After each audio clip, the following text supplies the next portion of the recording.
On the first day, Takumi and Kuroa stand together in a plain room. "Ah, this candy tastes good," Takumi says cheerfully. Curious, Kuroa asks, "What does it taste like?" Takumi playfully holds out his closed fists and says, "If you can guess which one has the candy, you can have it. That's easy." Suddenly, Kuroa forcefully pins him against the wall and kisses him to taste the candy directly from his mouth. Blushing and passionate, she says, "Found it." Takumi stands there completely stunned, while a happy Kuroa adds, "Yep, it really is tasty." The next day, in their school classroom, Kuroa smiles cheerfully and asks, "Taku-chan, wanna eat some sweets?" Takumi relaxes and replies, "Sure." Holding out a bag, Kuroa says, "I bought a lot, so go on and pick what you want." Takumi asks, "What kind of sweets do you have today?" Kuroa pulls out 3 long, stick-shaped snacks: Koida, Jagariko, and Pocky. Takumi thinks for a moment before deciding, "Among these, I guess I'll go with Pocky." Kuroa blushes heavily with excitement and says, "Okay, since the longer the snack is, the more time our hearts will beat fast." Takumi realizes she wants to play the Pocky kissing game and reacts in shock, asking, "What?" The third day, Kuroa is soaking in her bathtub, staring at her phone with an annoyed expression. "What? They're not even marked as red," she says. "Until he notices them, I'll continue to send him stickers." Meanwhile, Takumi stands in the hallway outside her door, sweating and panicking as a loud, aggressive buzzing sound comes from her room. He thinks to himself, at that time, in front of her room, this sound, it's the sound of a vibrator. Taku-chan's missing phone was found. Day 4 finds Takumi reading a book in a simple room. Kuroa leans in curiously and asks, "What are you reading?" Takumi maintains a blank expression and answers, "It's about delusional assassination techniques for everyone." Internally, he's excited and hopeful, thinking, if she reads this book, I'm pretty sure that she'd master some assassination techniques. I really want Kuroa-san to read this book. Kuroa asks, "What do you think? Do you want to read it, Taku?" Blushing brightly, she adds, "Can we read it together?" Takumi politely replies, "Of course." Kuroa instantly sits right on his lap to read, leaving Takumi shocked and his heart racing as he thinks, "What?" On the 5th day, in a room with checkered pattern, Kuroa blushes with heart-shaped pupils and asks, "Taku-chan, do you want to eat some sweets today? It's a chocolate with alcohol. Here you go." Takumi casually replies, "Sure," and eats the chocolate. He instantly feels drowsy and flustered, thinking, "I became sleepy when I ate it. It must have been poisoned." He passes out face first onto her lap. Kuroa looks down disappointed, roughly pets his head and says, "You slept too fast." The following day, Takumi is reading a dark book and says in surprise, "I didn't know that you have a book about demons, Kuroa-san." He reads out a long list of terrifying demons. Kuroa turns pale, sweats, and looks deeply embarrassed. She frantically waves her hands and says, "No, I only knew them by chance. I was a severe occult lover in the past." Takumi is impressed and replies, "Wow, you really know a lot of them." Blushing, Takumi anticipates his demise and thinks, "Will she summon them to kill me?" However, he's completely wrong. On the 7th day, Takumi is chopping food in the kitchen and accidentally slices his finger. Kuroa bursts into tears, terrified, and cries, "Are you okay?" Takumi calmly looks away and says, "I got it from my lack of attention, so it has nothing to do with you, Kuroa-san." Desperate, Kuroa cries, "It's my fault. Let me see your wound. We have to treat it." Nervous and sweating, Takumi thinks, will she perhaps cover my wound with salt? Instead, Kuroa tenderly puts his bleeding finger into her mouth to clean it, blushing deeply as she sighs, "Ah." The next day, Kuroa steps forward, her chest lightly bouncing. She asks sweetly, "Taku-chan, are you hungry?" Flustered, Takumi stares and stammers, "Yup, a little." Internally, he questions, "Her breasts?" Kuroa blushes, acting shy, and says, "Ah, are you staring because you're curious? That's right, you're a guy too, Taku-chan." She reaches into her school uniform, looks away flushed, and says, "If it's you, then I don't mind if you have a taste." She then pulls a newly released packaged cream bread out of her clothing. On the 9th day, Takumi stands behind Kuroa, gently brushing and styling her hair. Kuroa looks forward, her eyes turning into hearts as she blushes. Focused on his task, Takumi says, "Hold on for a bit. I'm thinking of a hairstyle that suits you, Kuroa-san." Kuroa couldn't stop grinning for about an hour. Finally, on the 10th day, Kuroa stands bare-shouldered, holding up 2 different bras. Thinking seriously, she wonders, which underwear should I use for today? She worries, if I end up wearing something that doesn't match with Taku-chan's tastes, and imagines a scenario where Takumi cruelly laughs. "What's up with that underwear? So lame. Let me ask." In her imagination, he hugs another girl and coldly adds, "I don't want to date a girlfriend who doesn't have a good sense for underwear. Let's break up." Snapping back from reality, Kuroa covers her mouth, her eyes looking dark and unhinged. Darkly obsessed, she says, "I should stop thinking of extreme thoughts," while internally concluding that the imaginary girl in her vision has just died. On the 11th day, a gloomy and dark atmosphere surrounds Kuroa.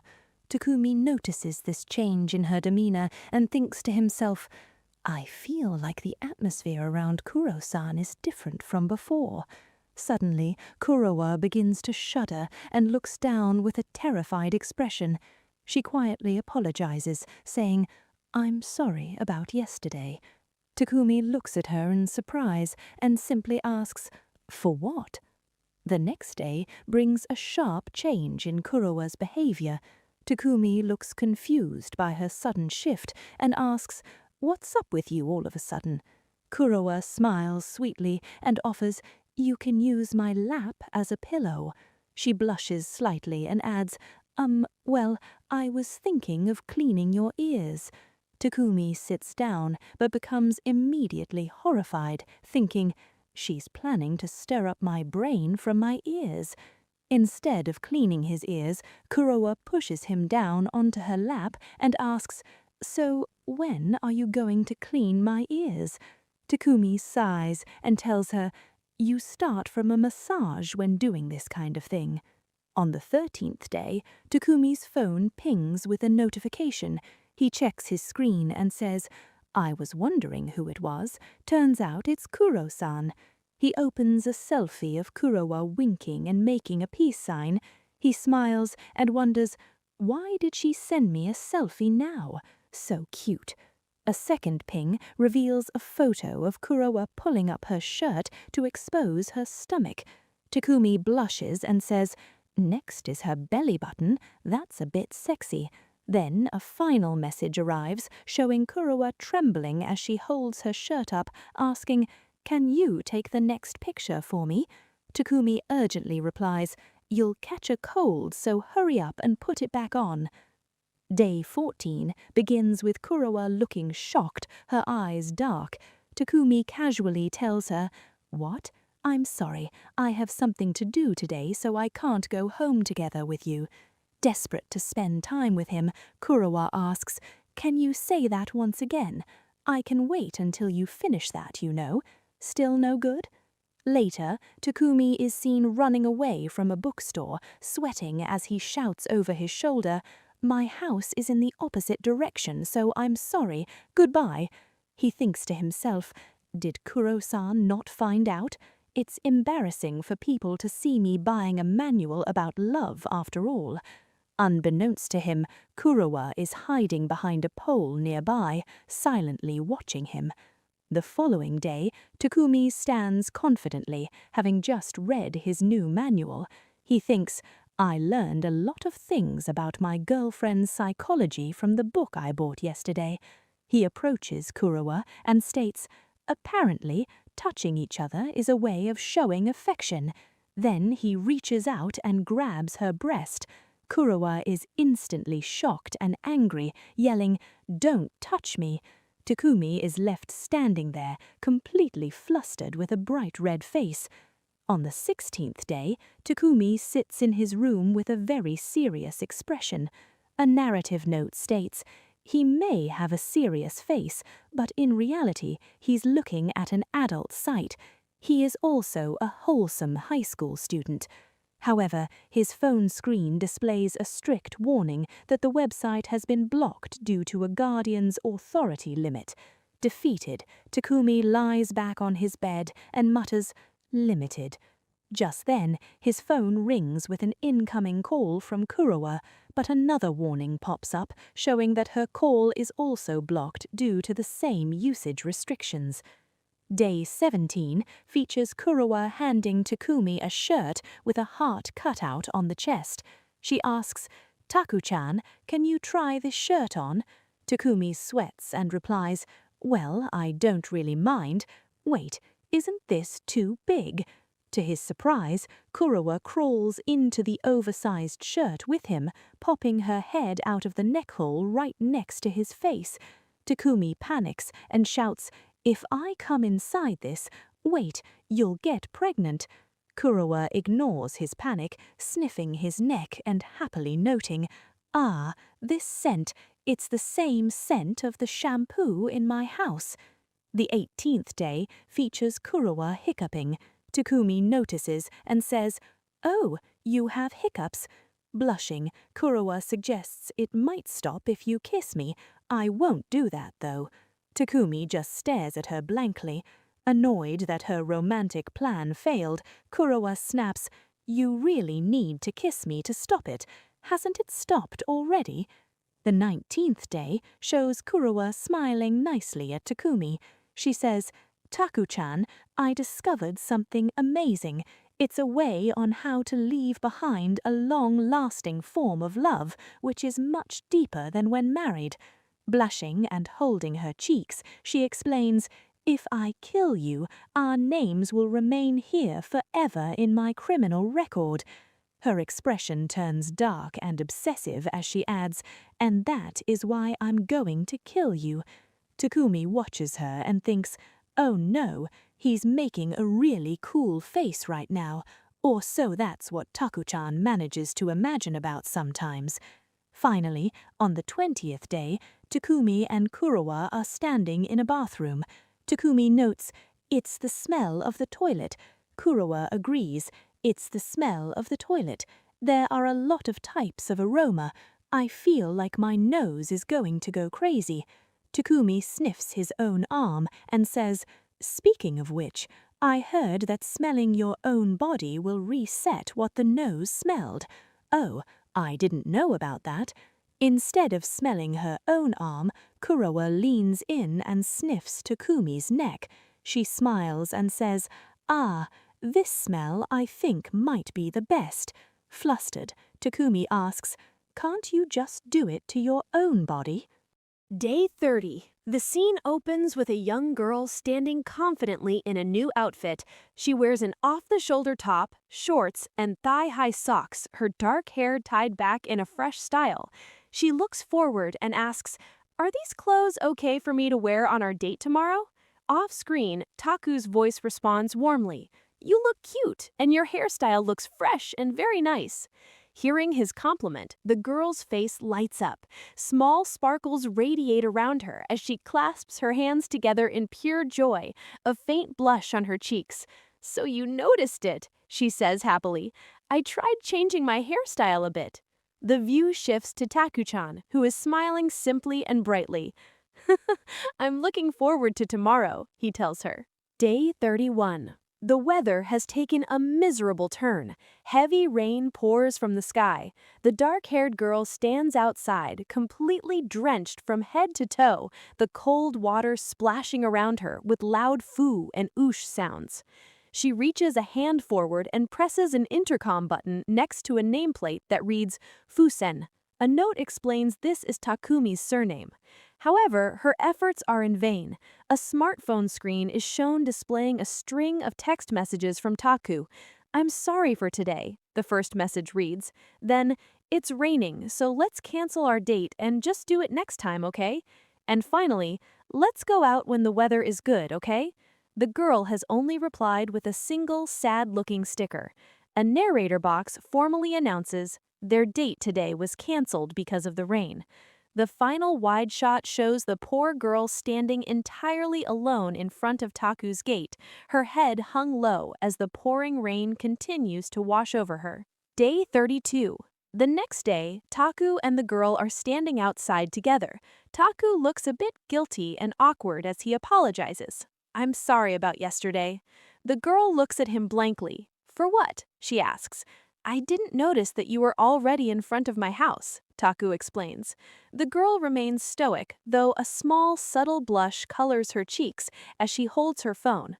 "No, it was just a coincidence, so you don't need to worry about it. You even noticed that now," she insists gently. Taku's expression shifts to a slight sweat as he brings up another matter. "It would be good if you can return the clothes you borrowed from me yesterday the next time we meet," he requests. The girl blinks, looking utterly confused by the idea. "What? I was supposed to return them?" she asks innocently. Taku stares at her, a drop of sweat on his forehead as he thinks to himself, "Is my girlfriend Jian?" A note explains that Jian is a character who steals things and never gives them back. Day 33. Taku is casually scrolling on his phone, looking at the news. "There's been a lot of similar news lately," he comments. Standing beside him, the girl agrees. "I also saw those news." She then looks off to the side, her expression growing serious and a bit flushed. "There was a time where I also tried to do something similar to that, but a very fantastic man stopped me from doing so."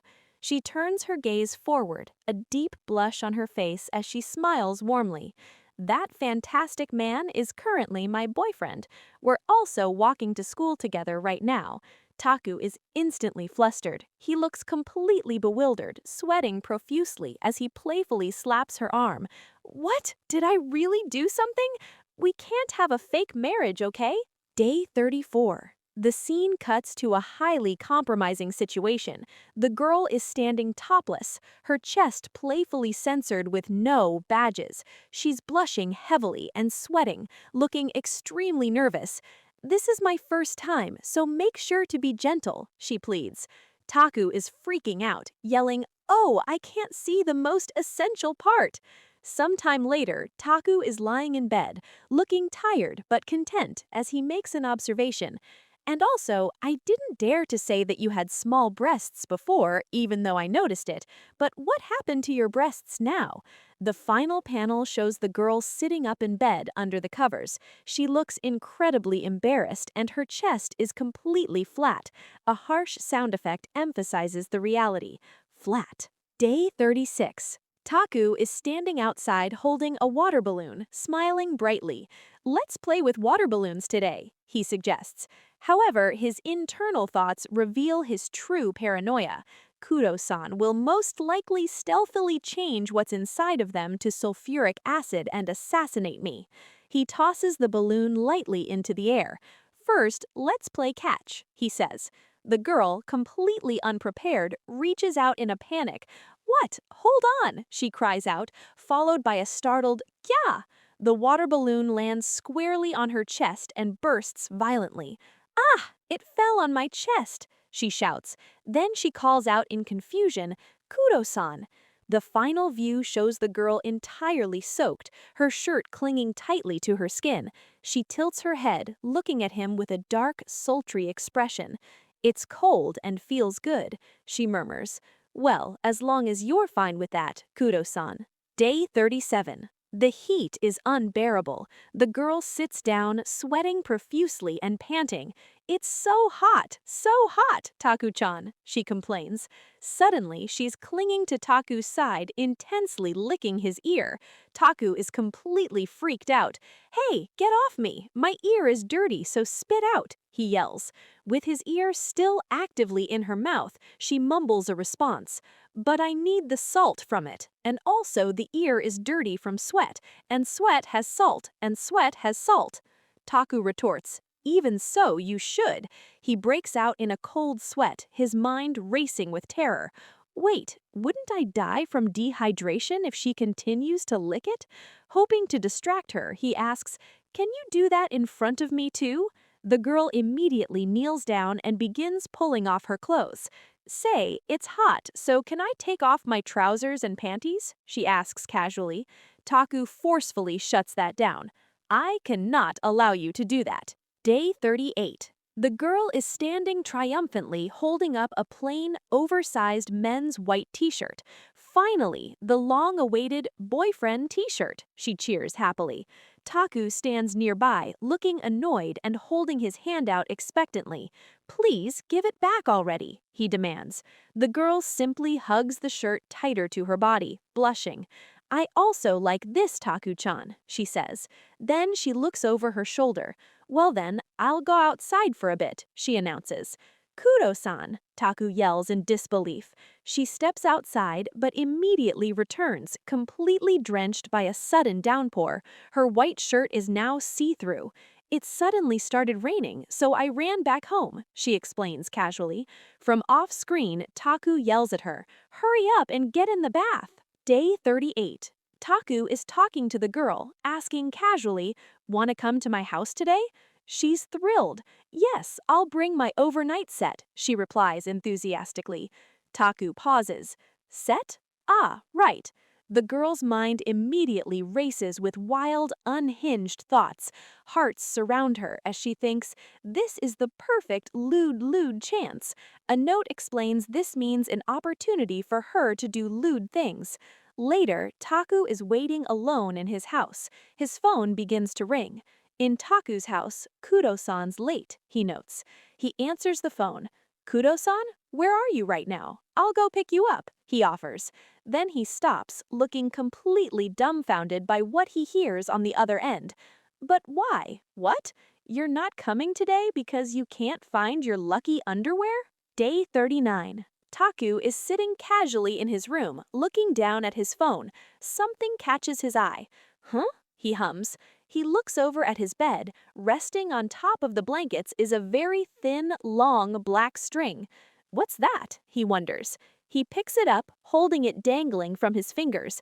He realizes what it is. String panties? He asks himself. I wonder whose? Without a second thought, Taku brings the panties directly to his face and takes a deep, deliberate sniff. Sniff, sniff. Lowering them slightly, he looks forward with a calm, stoic expression.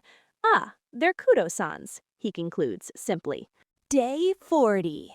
Taku-kun is standing in a hallway when he runs into a new girl. She is tall, has long dark hair pushed back with a headband, and possesses a very large, prominent chest. Hello, Taku-kun politely greets her. The girl looks down at him in pleasant surprise. Oh my, you're Ma-kun friend, Takumi-kun, right? After their brief chat, the girl turns to walk away, looking over her shoulder with a friendly smile and a wave. "Thanks for always playing with Ma-kun. Bye-bye. See ya," she says. Taku-kun is left standing in total silence. A speech bubble containing only dots, dot, dot, dot, hangs over him as he watches her leave. The view focuses entirely on the girl's backside as she walks away wearing very tight, short burgundy shorts. The scene immediately cuts to a terrifying visual. Taku is dripping with cold sweat, his face pale with absolute horror. Behind him, a door is cracked open just an inch. From the darkness of the room, Kuro-san's eye is visible, glaring daggers at him with an intense, murderous aura. A heavy cracking sound emanates from the doorframe. Creak, crack. An extra panel flashes at the very end, showing a close-up of the busty girl's bottom from earlier, accompanied by a shocked question mark thought bubble, showing exactly what Taku-kun had been staring at. Day 41. Kuro-san's face takes up the entire panel. She looks completely unhinged. Her eyes are wide and crazed, her pupils shrunk to tiny dots, and she flashes a dark, jagged smile. "Taku-chan," she demands menacingly. "Boobs or ass? Which do you like more?" Taku-kun stares back at her. He forces a polite smile, though he is sweating bullets. His heart pounds loudly in his chest. Thump, thump. He realizes the extreme danger he is in, thinking to himself, "That face tells me that she's ready to kill me." A block of text interrupts the scene, showing a simple, completely flat-chested body outline labeled flat. A meta-commentary explains, "The per-flat body that I had drawn here had to be deleted after being rejected by upper management." Taku-kun's inner logic takes over as he reasons his way through her terrifying question. But why is she asking me whether I like boobs or ass? Even if she wanted to suffocate me with either of them, it wouldn't be possible with how small they are. His train of thought is violently interrupted. Kuro-san is now furiously blushing and gripping him by the collar, yelling, "Geez, you're such a pervert, Taku-chan." Taku-kun, wildly misinterpreting the situation, waves his hands in a flustered panic. "Ah, you want me to fondle—" Day 42. Kuro-san is shrouded in shadows, stepping forward ominously with a dark, obsessive smile. "Step, step. I finally found you, Taku-chan," she declares softly. "Now I'll never let you go." Taku-kun's face is drawn in pure comical terror. He's thrashing and struggling wildly. Flail, flail. He screams out in desperation, "If you don't let go right now, we're both going to lose." The tension is instantly shattered by the next panel, which reveals what is actually happening. They are not in danger in real life. They are playing the video game Fall Guys. Two little bean characters are running towards a finish line on screen. One bean, labeled Kudo, has grabbed onto the other bean, labeled Takumi, stopping him from crossing the finish line. The game counter reads 37 of 39 players qualified. In the final panel, the counter ticks up to 38 of 39. The Kudo bean continues to hold the Takumi bean hostage right at the finish line as he screams, "Ah!" Day 43. Taku-kun is looking at a large, six-sided dice. "A dice?" he asks. "What's it for?" Kudo-san sits across from him with a calm, neutral expression. "We'll roll the dice and reveal secrets about ourselves according to the face value," she explains. Taku questions the rules. "So it's a punishment game?" Kudo-san holds up a single finger. "1. Then please reveal one of your secrets." In her Day 42. Kuro-san is shrouded in shadows, stepping forward ominously with a dark, obsessive smile. "Step, step. I finally found you, Taku-chan," she declares softly. "Now I'll never let you go." Taku-kun's face is drawn in pure comical terror. He's thrashing and struggling wildly. Flail, flail. He screams out in desperation, "If you don't let go right now, we're both going to lose." The tension is instantly shattered by the next panel, which reveals what is actually happening. They are not in danger in real life. They are playing the video game Fall Guys. Two little bean characters are running towards a finish line on screen. One bean, labeled Kudo, has grabbed onto the other bean, labeled Takumi, stopping him from crossing the finish line. The game counter reads 37 of 39 players qualified. In the final panel, the counter ticks up to 38 of 39. The Kuro bean continues to hold the Takumi bean hostage right at the finish line as he screams, "Ah!" Day 43.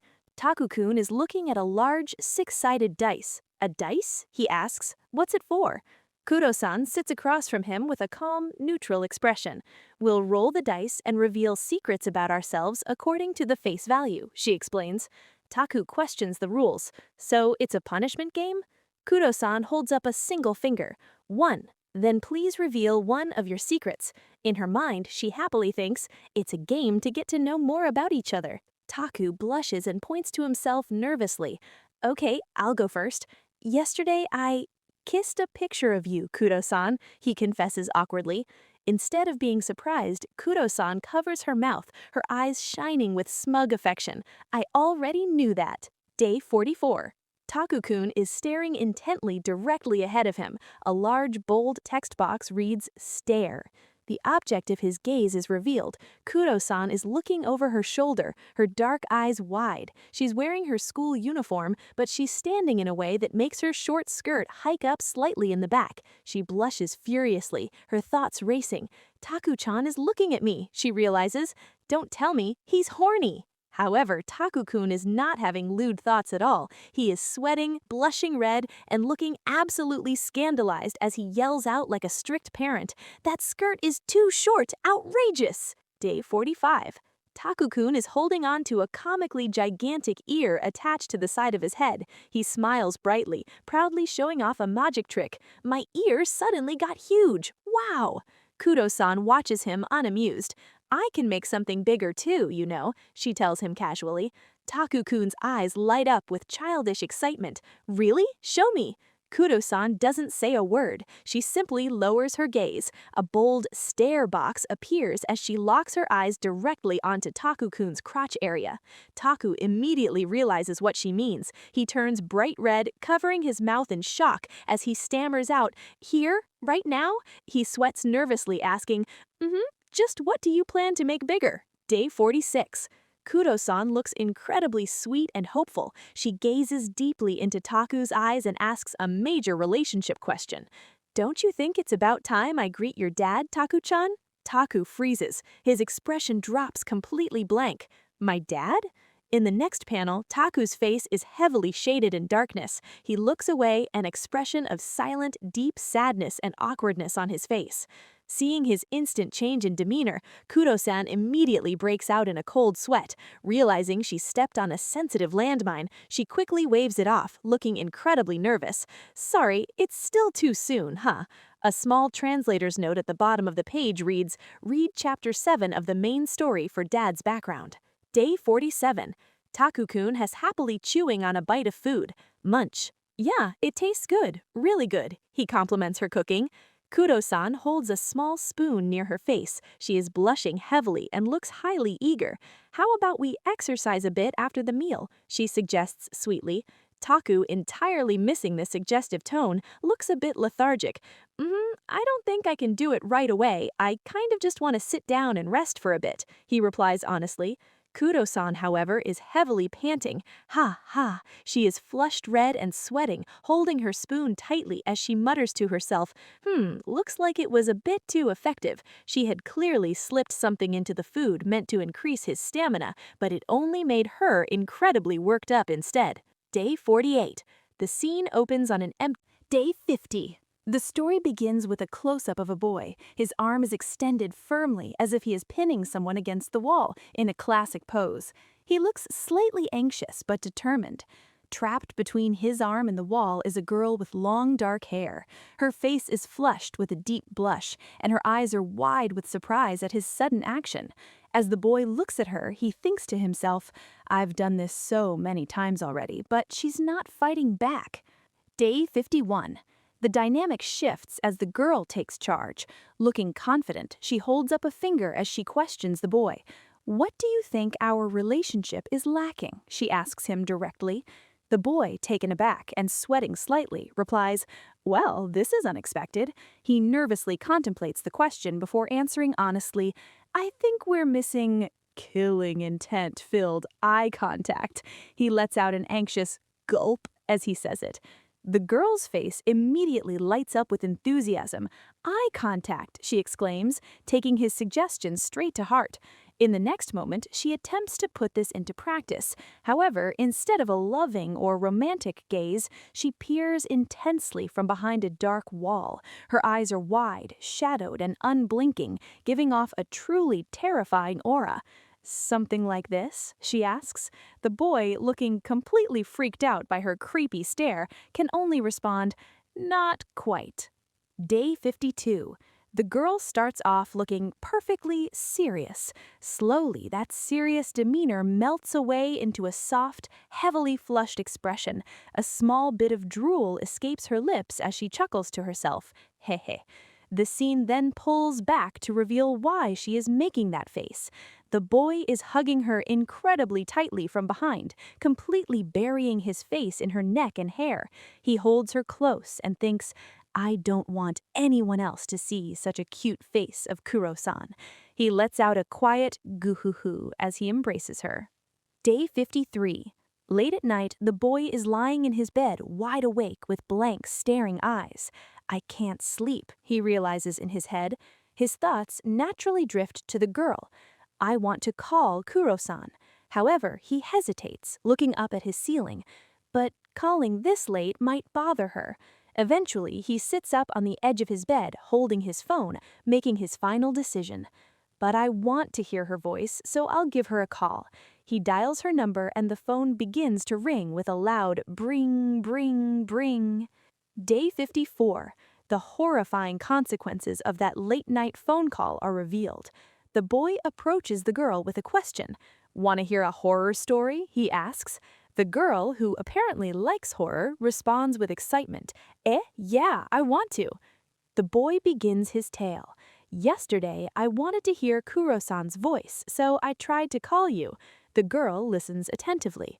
The boy continues, "But then I heard something vibrating under my bed, and when I looked..." Suddenly, the boy's face twists into an expression of absolute terror, his eyes wide and mouth open as he screams at the top of his lungs, "Kya! I found Kuro-san's phone!"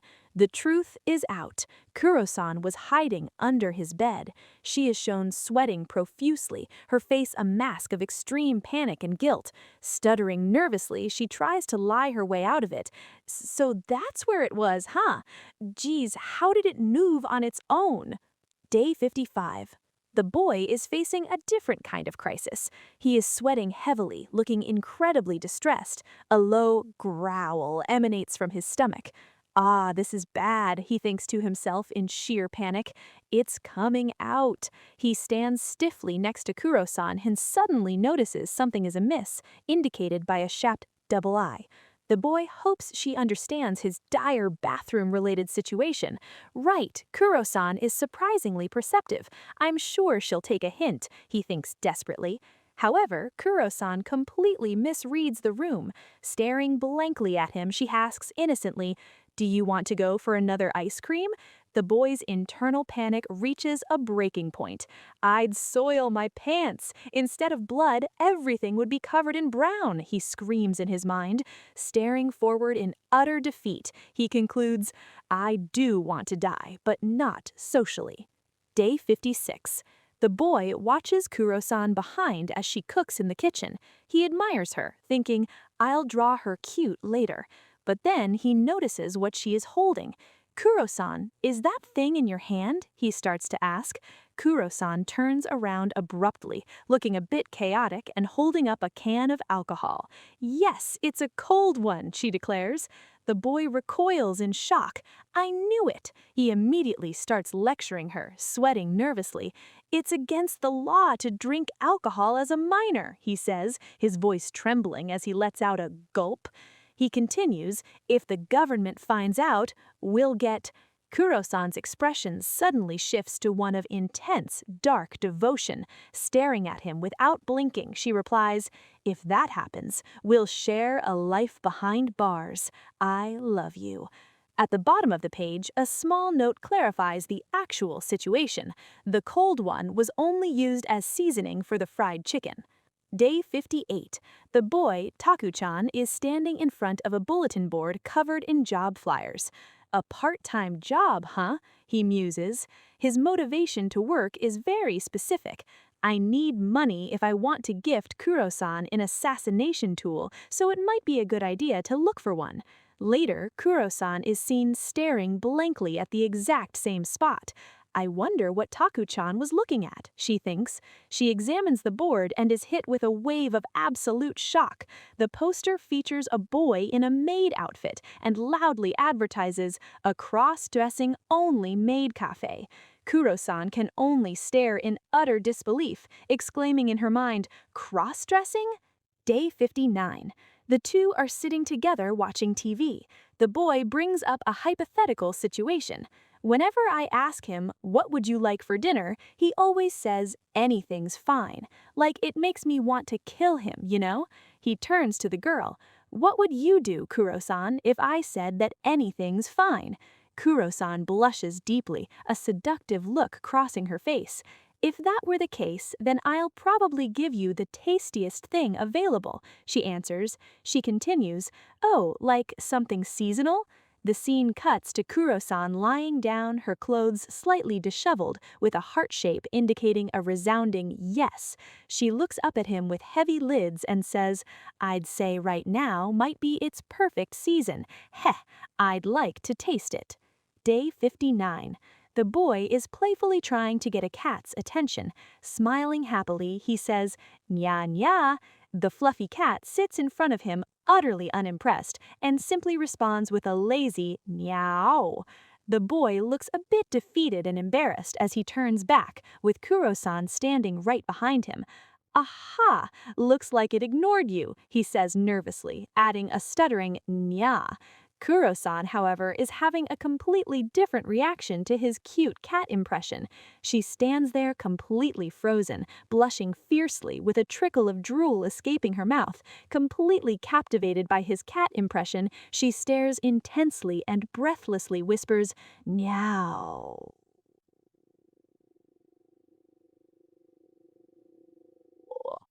Day 60. The scene instantly cuts to pitch black. A sudden loss of power envelops the room. A text box exclaims, "A blackout," while a sharp sound effect echoes the lights snapping off. Pah! In the total darkness, chaos ensues. Taku-chan's panicked voice rings out in a large speech bubble. "Kuro-san!" In the same black void, a smaller speech bubble reveals Kuro-san letting out a surprised "yeah" heart.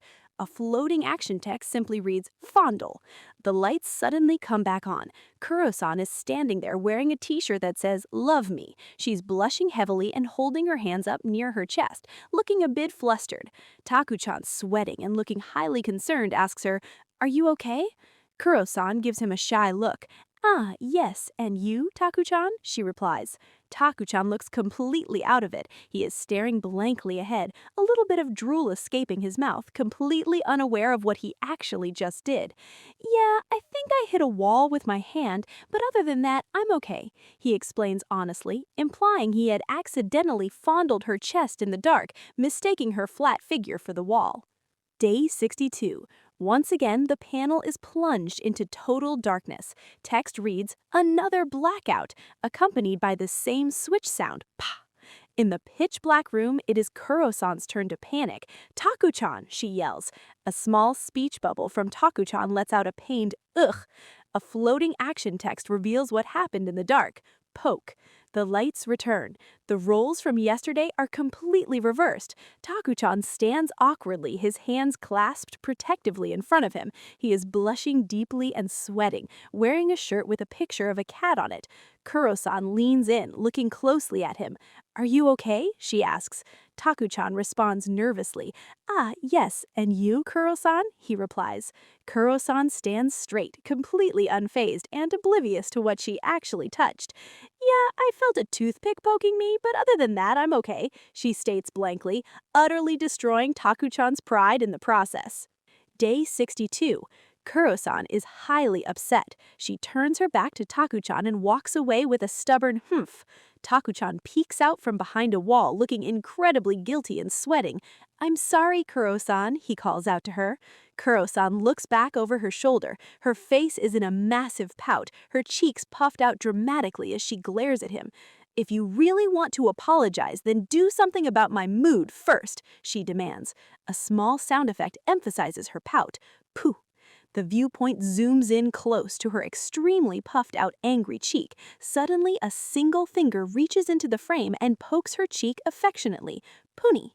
Instantly, her anger evaporates. The final panel shows Kuro-san's face flushed red, a happy, shy smile replacing her glare, as floating hearts surround her head. A small note at the bottom of the page bluntly states the reality of the situation. She's easy. Day 63. A simple plain omelet sits neatly on a plate. "The omelet is complete, Heart," Kuro-san announces cheerfully. Taku-chan is practically vibrating with hunger. A drop of drool hangs from his mouth as he grips a spoon tightly. "Can I eat it?" he asks eagerly. Kuro-san holds her hand up to stop him. "I need to add my love to it, so just wait a bit," she tells him. She produces a massive, heavy bottle of ketchup and begins forcefully squeezing it over the food. Splurt, splurt. "There, Heart, I'll write it with ketchup," she declares proudly. The final panel looks down at the finished plate. The ketchup is messily dripped across the omelet. Kuro-san smiles. "Enjoy, Heart." However, there's a dark twist. A small text bubble beside the plate reads, "I'll kill you, Heart." A translator's note at the bottom explains the visual gag. The ketchup was supposed to spell Takumi, but because the ketchup dripped so messily, the Japanese text ended up reading as Kurosu, which translates to "I'll kill you." Day 64. Outside Taku-chan's house, a small, shadowy figure of Kuro-san stands by the front gate, giggling to herself with a creepy hee. The view shifts to show her clearly. She's blushing profusely, gripping her own face as she squirms with absolute delight and obsession. "I came to Taku-chan's house, Heart. Hee. We didn't make any plans, and yet," she squeals in her mind. Inside the house, Taku-chan is standing in the hallway when his phone suddenly chimes. Ding! He looks down at the screen. Is it from Kuro-san? He wonders. He stares blankly at the message he received. What does she mean by that? He thinks to himself, completely confused. The text message from Kuro-san simply reads, "Sorry for the intrusion?" indicating she had already broken into his house when she sent it. Day 66. A clock on the wall ticks forward reading 7 p.m. The clock face is decorated with 2 little hearts. A voice notes, "It's this late already, Heart?" Kuro-san looks extremely disappointed, her lips sticking out in a pout. But we don't have classes tomorrow. I want to stay over, Heart," she complains. Taku-chan remains firm, being the responsible one.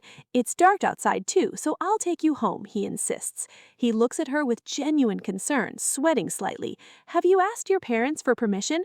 I don't want them to worry about you." Kuro-san looks away, a heavy sweat dropping down her cheek awkwardly.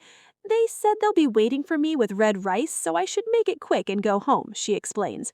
Taku-chan completely freezes in horror, screaming internally, "What kind of permission did you ask for?"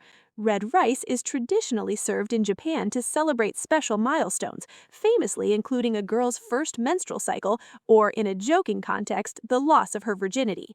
Day 67.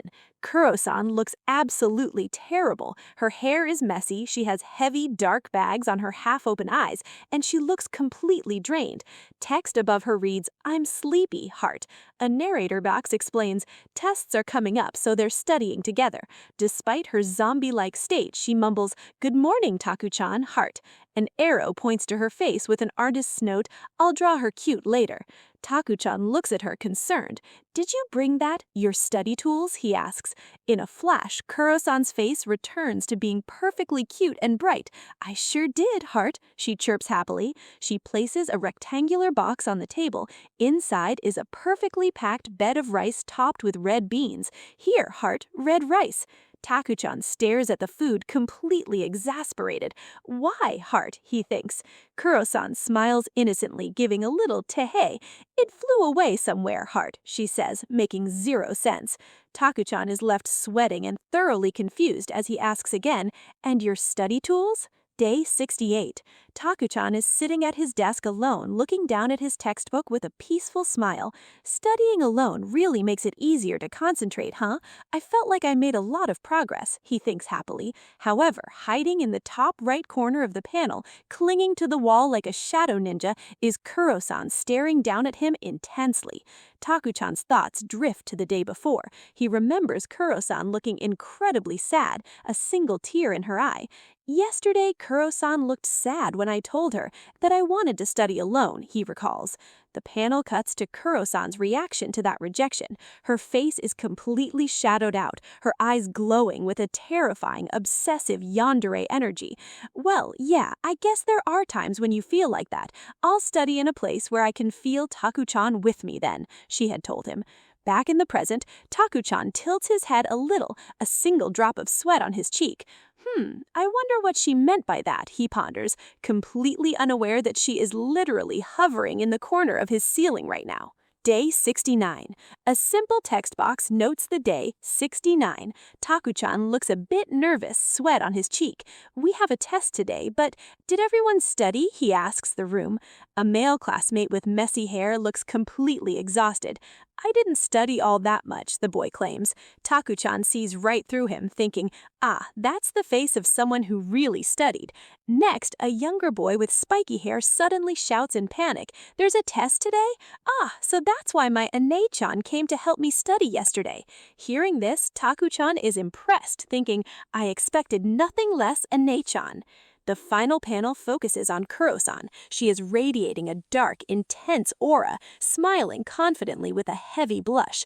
I want to be a full-time housewife, heart, she declares internally. Taku-chan looks at her in absolute horror. He knows exactly what that look means. She's done for, his internal voice screams, realizing she didn't study for the test at all. Day 70. The scene opens at an indoor bouldering gym. Kuro-san is clinging to the climbing wall, her arms and legs spread wide as she tries to maintain her grip. She's visibly struggling, her body shaking with a prominent puru-puru trembling effect as she sweats, trying to figure out her next move. Below her, Taku-chan stands watching. A short distance away, a guy with glasses observes Kuro-san and remarks to his female companion, "Don't you think that girl has talent?" The girl next to him quickly reprimands him. "Hey, don't meddle in couples' affairs." Taku-chan, standing between them, sweats nervously at the interaction. Suddenly, a dark, menacing aura radiates from the wall. Kuro-san has turned her head to peer over her shoulder at the pair. Her eyes are entirely shadowed, delivering a terrifying, possessive death glare. "See? She's giving us a death stare," the girl shrieks, while a bold, "scary" emphasizes the pure intimidation Kuro-san is projecting to protect her territory. Day 71. Taku-chan and Kuro-san are out shopping, standing in an aisle. Kuro-san is distracted, staring off panel and thinking to herself, her boobs look huge. Meanwhile, Taku-chan is staring intently at a display rack. "I feel like I've seen this pattern before," he mumbles to himself. Kuro-san turns to see what he is looking at. It's a pair of men's boxer shorts with a distinct pattern. Suddenly, a realization hits her like a ton of bricks. It's the same pattern as the undies Taku-chan is wearing today, she thinks. In the next moment, Kuro-san descends into a state of intense internal panic. She sweats profusely, biting her nails as she catastrophizes. Wait, but what if I'm wrong? Being wrong would disqualify me as a wife. Taku-chan, noticing her sudden distress, asks, "What's up?" With a completely deadpan, desperate expression, Kuro-san turns to him and demands, "Hey, Taku-chan, show me your undies." A small note at the bottom of the page informs the reader she was unable to check. Day 72. At school, Kuro-san is quietly eavesdropping on a conversation behind her. A classmate is bragging to Taku-chan, saying, "My wife finally paid up her bill." Taku-chan laughs and replies, "Really? How many thousands did you get back?" LOL. Kuro-san's face contorts in absolute shock and confusion. Wife? Paid up her bill? To her husband? She thinks, completely misunderstanding the context. Later, Kuro-san pulls Taku-chan aside. Looking incredibly guilty and serious, she holds a coin out to Taku-chan. "I didn't know about it," she apologizes sincerely. "Could you make do with 500 for today?" Taku-chan looks down at the money, completely bewildered. What? This is so random. The final panel shows Taku-chan's face frozen in a mask of absolute terror, a simple, scary floating beside him. A narrator's note clarifies the ridiculous misunderstanding. TN, the guy is talking about the money spent on his 2D wife. Taku-chan wisely returned the money. Day 73. It is late at night and Taku-chan is on a video call with Kuro-san. On his phone screen, Kuro-san looks incredibly cute, wearing a fluffy, animal-eared hoodie. She raises her hand in a small wave and says softly, "It's getting pretty late, so let's end it here. Good night." Taku-chan looks at his screen and replies obediently, "All right, I'll cut off the call." However, the next panel shows Taku-chan just standing there in total silence. The call is still connected. In the final panel, Taku-chan's face is completely flushed with a heavy blush. He is sweating and staring fixedly at his screen, completely unable to bring himself to press the end call button. He lets out a nervous gulp, entirely captivated by her late-night cuteness. Day 74. Kuro-san approaches Taku-chan holding up a bright orange beverage labeled Vitamin 10,000. With a cute, innocent expression, she offers it to him. "Here, try this new juice, Taku-chan." Taku-chan takes a sip and instantly regrets it. His face pales as he stammers, "It's so sour it might kill you." Kuro-san feigns innocence, asking, "Really?" While Taku-chan internally panics, "It might kill me?" In the next moment, Kuro-san's true motive is revealed. She takes the cup back and drinks from it, her eyes transforming into giant hearts as she thinks, "Indirect kiss."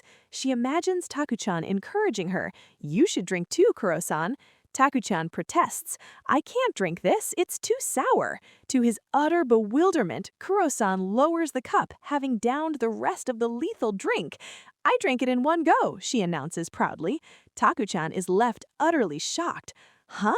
Even though I couldn't get it down?" he exclaims, thinking to himself, "It was so sour it felt like bullying." Day 75. It's a sweltering summer day. Kuro-san is suffering, sweating heavily and complaining. "It's hot! It's way too hot, Taku-chan!" Seeing her distress, Taku-chan pulls out a frozen treat. "I have a popsicle," he offers gently. Suddenly, there's a loud kapoo sound effect.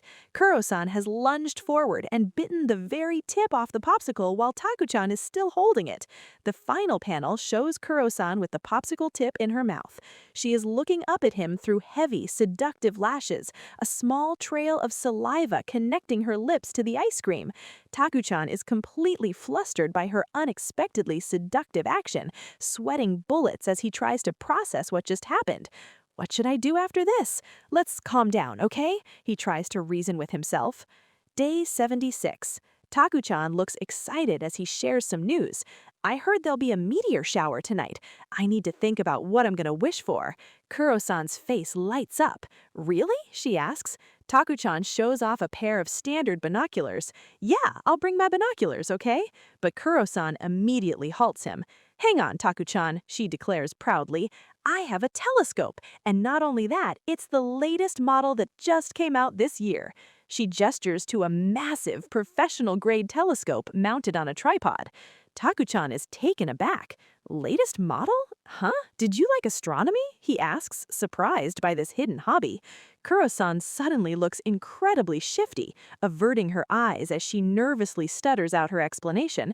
"It's for observing people, UFOs. I got it so I could look for UFOs." Taku-chan stares back at her in stunned, slightly concerned silence. Day 78. Kuro-san steps out to reveal her new swimsuit. She's wearing a revealing two-piece bikini covered by a sheer pale green top. She blushes deeply, looking shyly to the side. "Sorry for the wait. What do you think of my swimsuit?" she asks hesitantly. Taku-chan is instantly struck red, his face burning as he stares at her. "It looks so good I thought you wanted to kill me with your charm," he admits bluntly. His raw honesty causes Kuro-san to panic completely. Her face flushes red and her brain short-circuits.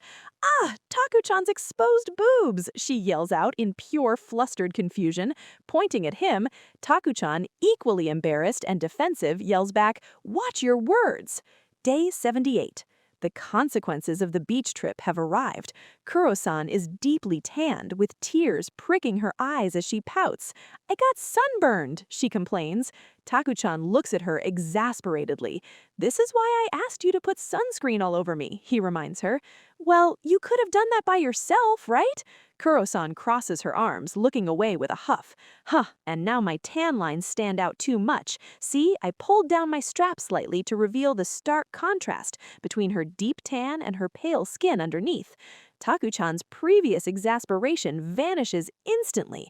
His face erupts in a massive blush as he stares directly at her tan lines, completely mesmerized. "Yeah, they really stand out," he murmurs, entirely lost in thought. "They're such a pretty color." Day 80. Taku-chan is deep in thought, pondering his ongoing situation. To make it easier for Kuro-san to kill me, maybe I should show some sort of opening, he devises. Putting his plan into action, he turns to her with a casual question. "I wondered just how drunk I would get after drinking alcohol." Kuro-san looks at him, visibly surprised by the topic. "Huh? Why are you saying that all of a sudden?" she asks. She leans in close, putting a hand up to shield her mouth as she whispers a very serious, grounded fact to him. "We're still minors, you know." Taku-chan is completely dumbfounded. His face is a picture of absolute shock and disbelief as he stares at her responsive reaction. Did Kuro-san just give an honest reply? He screams in his mind, completely unprepared for her common sense. Day 88. The day begins with a young man, Tsukun, holding a magazine with a confused expression. "My sister said she didn't need it anymore and gave it to me, but what am I supposed to do with it? It's not like I'm in a position where I'd want to read Zex." Tsukun makes a decision. He's the one who might have an use for it. I'll put it under Takumi's desk. Unbeknownst to him, Kuro-san is standing nearby, partially hidden in the shadows, her eyes wide with shock.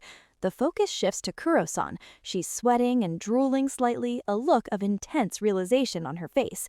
The thing Tsukun's holding, could it be Zex? A translator's note explains that Zexy is a popular bridal magazine. Her imagination runs wild. She clutches her face, blushing furiously with dark, obsessive eyes. In sickness and in health, for better or for worse, for richer or for poorer, to love and to cherish, from this day forward until death do us part, she recites in her mind.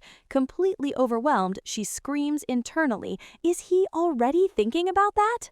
Day 81. Kuro-san is holding the bridal magazine, using it to cover the lower half of her face. She looks intently over the top edge of the pages. I didn't see him buying it, so why? There's a Zex issue in Taku-chan's desk.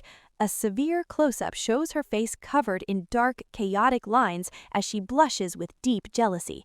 She takes a sniff. "I can smell the scent of a sow who I don't know," she mutters darkly. She begins her investigation, quietly peeking around a corner from behind a wall. Stare. Her jealousy reaches a boiling point. She tightly grips the wall's edge, cracking the wood with a loud crack. A dark aura surrounds her, and a heart shape forms in her eye. She glares menacingly and thinks, why is she holding Tsukun's Zex issue? Day 83. Taku is talking to his friend Tsukun. Taku looks confused, asking, "Zex what now? I don't know what you're talking about." Tsukun casually replies, "Oh yeah, what happened to the Zex magazine?" Suddenly, Kuro-san lunges into the frame, violently grabbing Tsukun by the collar. Taku steps back, sweating and alarmed. "Kuro-san, what's going on?" he yells. Kuro-san ignores him, glaring fiercely at Tsukun. "So you're the culprit," she accuses. Tsukun is terrified, trembling and sweating under her terrifying grip. Kuro-san leans in, a dark, murderous shadow over her face. "Don't you dare say anything but yes," she threatens quietly. Confused and scared, Tsukun stammers, "Yes?" Kuro-san's expression goes completely deadpan and serious. "Do you like boys?" she asks bluntly.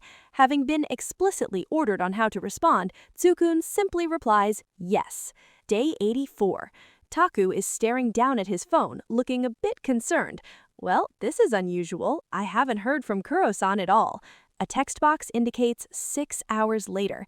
Taku is still looking at his phone, now visibly sweating and anxious. It's already night, and yet not even a single line from her.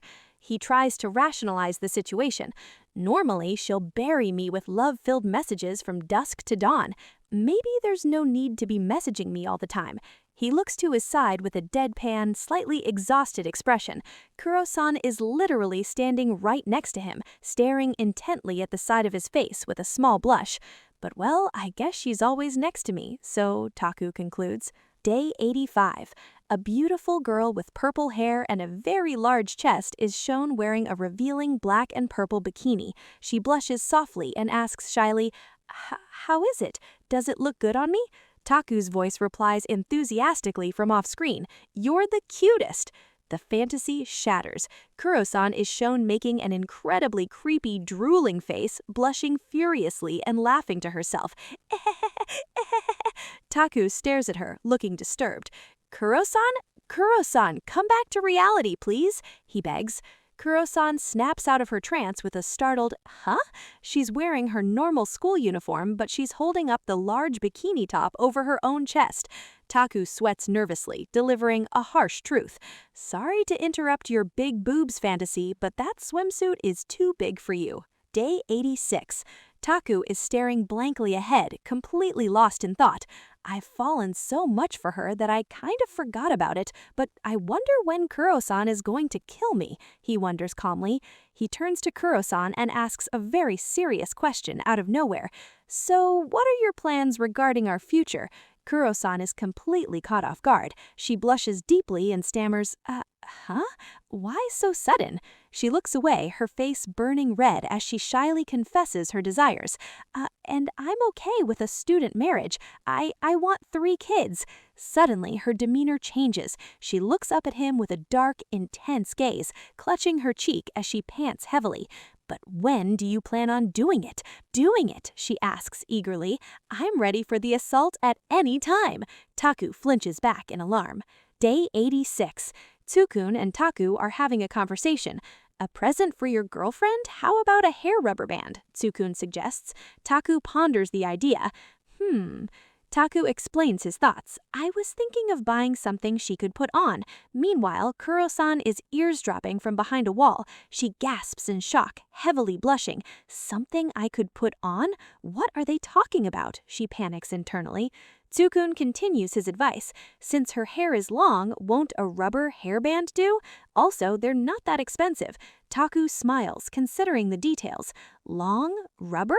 Taku nods in agreement. "You're right, I'd like to see Kuro-san putting it on." Behind the wall, Kuro-san is practically having a meltdown. Her face is completely flushed as she misinterprets the entire conversation. "Me? Are they talking about me putting a rubber on Taku-chan's thing?" Day 87. A waitress with a polite smile addresses Taku and Kuro-san at a restaurant. "I'm sorry, but we're currently full. Please write your name down and wait for a moment." Taku looks at the waiting list. It doesn't seem like it'll take too long. Kuro-san steps up eagerly, volunteering, "I'll go write our names, Den." She finishes writing with a couple of quick strokes. Scratch, scratch, and done, she says with a satisfied smile. A close-up of the waiting list shows the names 1. Knight, 2. Georgian, 3. Fujin. Taku points out her bold move. "I see that you used my last name without any hesitation." Kuro-san smiles confidently, a small blush on her face. "We're a couple after all." Day 89. Taku is dangling a pocket watch on a chain in front of Kuro-san's face, trying to hypnotize her. She stands perfectly still, staring blankly ahead. Did it work? Taku wonders. He realizes she's actually hypnotized. Testing his control, Taku commands enthusiastically, "Act like a cat." Kuro-san instantly complies. She raises her hands like paws, cat ears pop up on her head, and meows, "Mian." Taku is amazed. What a miraculous compatibility. Taku gets a mischievous, slightly perverted idea. He blushes and rubs his hands nervously. Maybe she's just playing along, he thinks. I won't be deceived. He points at her and demands, "Next, show me those panties." Kuro-san remains expressionless and calmly replies, "Sure." She reaches into her bag and pulls out a pair of colorful patterned boxer briefs. Taku's confident smirk instantly drops into a nervous sweat. Wait, those are mine, aren't they? Day 89. A small square packet is shown resting on a surface. Taku's voice speaks gently. "I have a present for you, Kuro-san." Kuro-san looks at the packet, her heart racing, thump, thump. Her face turns bright red as her mind jumps to conclusions. Could this be a rubber? She thinks. Taku continues, I'd be really happy if I could see you using it. Kuro-san is stunned. Huh? You already knew? Taku blushes slightly, rubbing the back of his neck awkwardly. I can't buy you something expensive, so I got you a rubber band for... He is suddenly cut off as Kuro-san tackles him. Taku panics, waving his arms as she forcefully pulls at his clothes. Wait, what are you doing? He yells. Kuro-san is completely ignoring him. Desperately, Taku tries to explain, you want me to use the rubber, right? It's a rubber band for your hair. Day 90. Kuo-san is shown looking incredibly pretty with her hair down instead of her usual style. She blushes softly and smiles at the boy. I'm happy to see you wearing it already, she tells him. The boy looks at her warmly and replies, Ah, you noticed? He then reminisces for a moment, smiling as he says, Back then, you used to tie your hair, right? Instantly, the atmosphere changes. Kuro-san's face drops into a terrifying, shadowed glare of pure jealousy. Huh?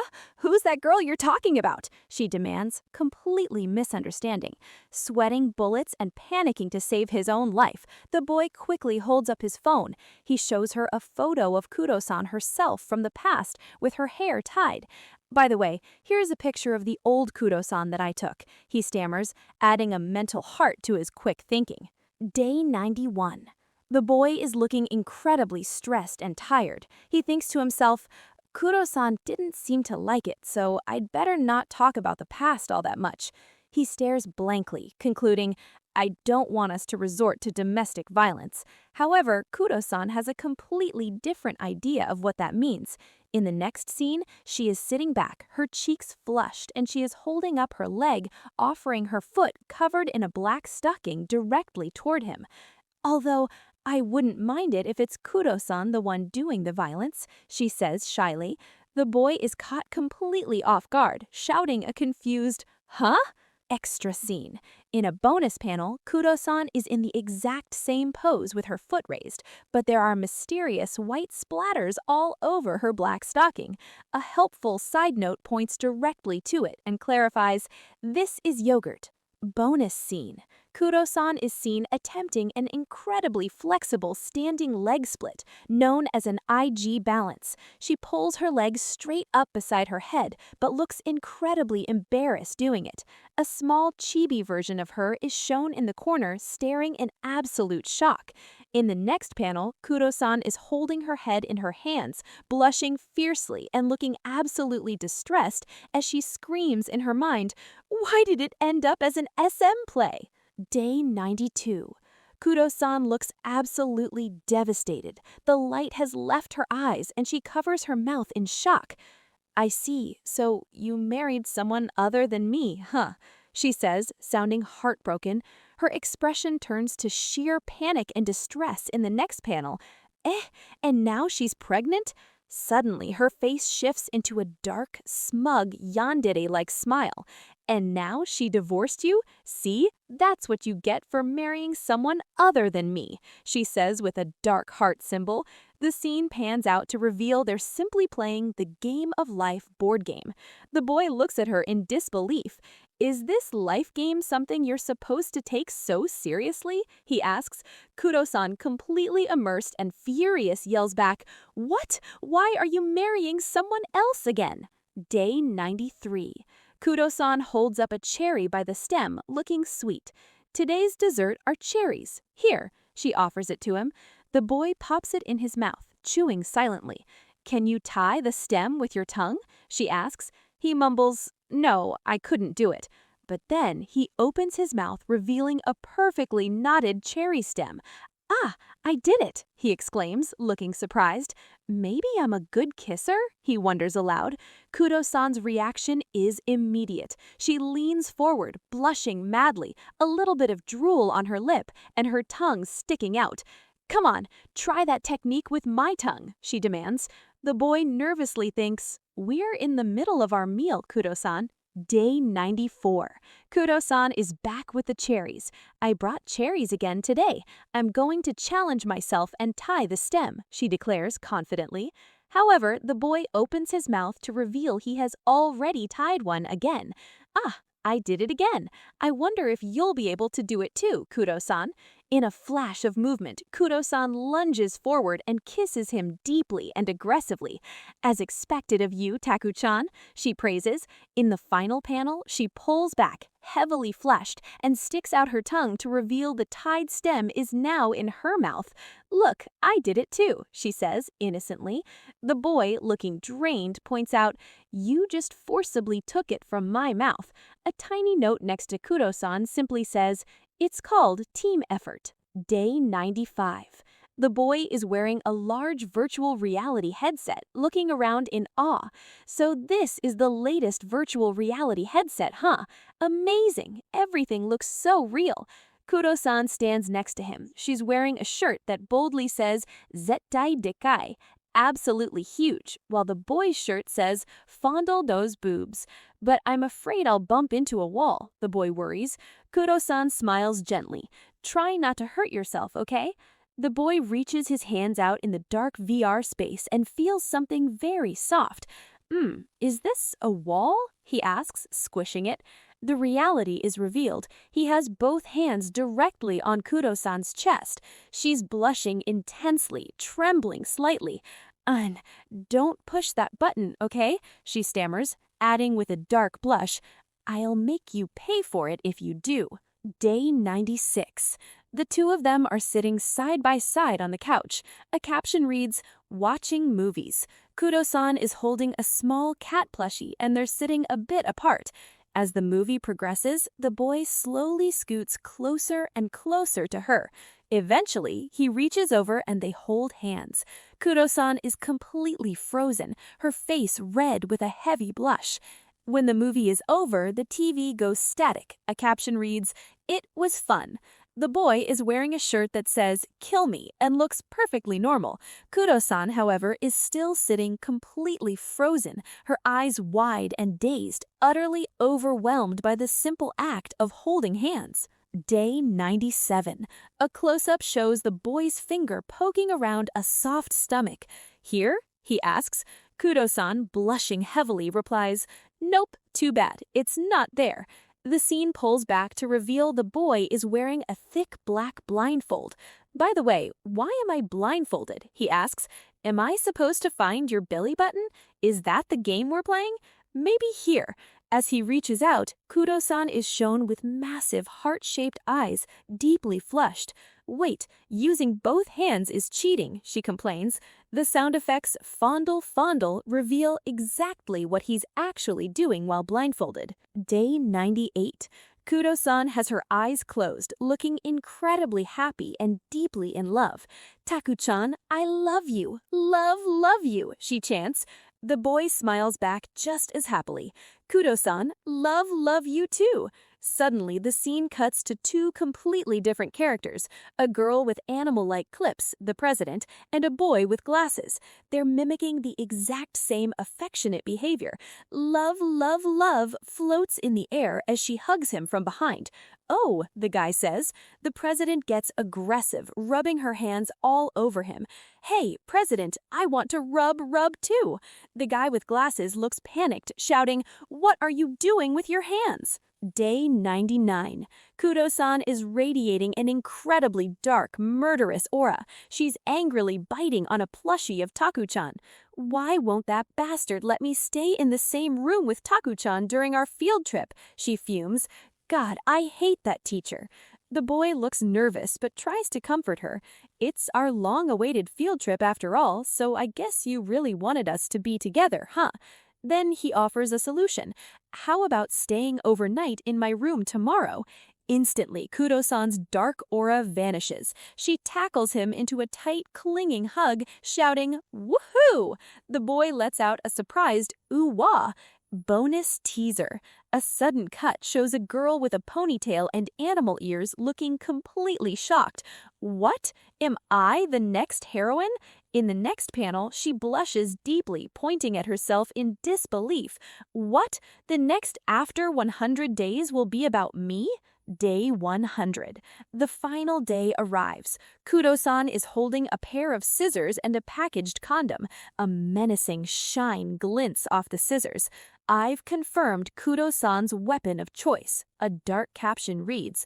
Her internal thought bubble reveals her terrifying plan to cut off the ends of the condoms. The boy is standing alone in a dark room, sweating and shivering in pure terror. Right now, Kudo-san is taking a shower, but once she's done, he thinks, "She's going to kill me." Suddenly, a dark silhouette appears behind him. What? Kudo-san is gone, he realizes in panic. A voice whispers from the shadows. "What's up? Want to shower together?" The boy screams, "Ah! Kudo-san!" She hugs him tightly in the pitch black. Not there! Wait!" he begs. The next panel is a blur of violent motion as the boy is forcibly thrown down onto the bed. "Taku-chan!" is yelled out in the chaos. The scene fades to the next morning. The sun is shining brightly. The boy is looking out the window, completely unharmed but bewildered. Huh?